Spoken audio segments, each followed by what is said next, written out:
The thing that is the hardest for both the soldier to comprehend and the families of the soldiers to comprehend is that the person that went to war is not the person that comes back.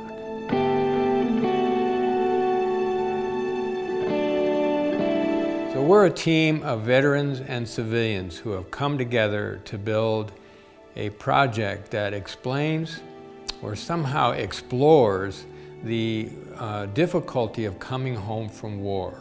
We're calling this the Warrior StoryField project, and what we're doing is we're building a dragon to represent the warrior in the battle, the warrior in training, the warrior actually come home, and we're building a phoenix to represent the many transformations that warrior has to go through as they've come home from war. The space in between the two sculptures is a powerful place.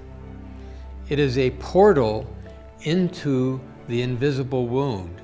It is a portal into what so often remains unspoken in our culture.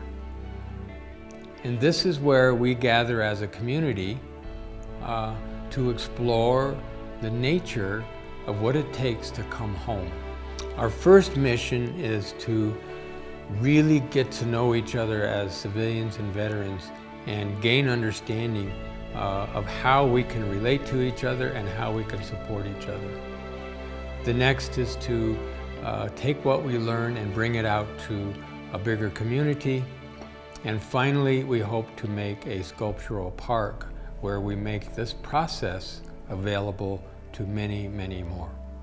What Robert's doing is way, way, way beyond my imagination for a civilian to be this interested in what happens to our warriors after they come home. So I can't say enough about how appreciative I am of that and what he's trying to do here with the Warrior StoryField. Knowing what I went through as a veteran, in having to come back from the experience of war. I've been involved in other veteran organizations and veteran programs, and with the primary intent of all of them is to help those who are new veterans or newer, to help them to go through what we went through and hopefully save them a lot of time. I mean, for us, most of us, it's 30, 40 years past our experience and we're still struggling with it. And now in another 20 or years or less, we're not going to be around much longer and we're not going to have that experience and wisdom to share. And so part of that is these projects are to leave behind a legacy that veterans can learn from and hopefully save them a lot of time and on their healing journey. And not just the veteran, but the families as well. I mean, this is not something that just impacts us. This is something that impacts our families, our loved ones, our society in general. And until we start addressing it, it's something that's going to last generations. Every day that I get to wake up in the morning next to my wife and my young child, it's a day that, my friends, that passed away over there, that they're not going to get. Every holiday spent with the families, every new experience.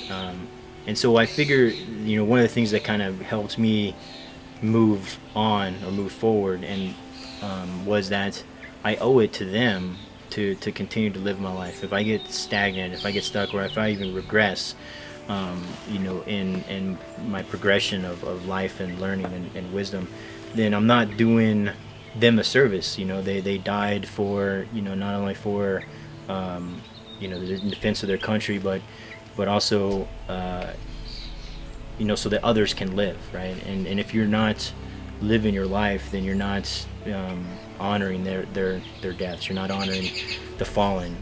We're joining in a service project here of just trying to explore what goes on between us, explore the relationship between civilians that are out here and the veterans that are out here, and we're talking to each other.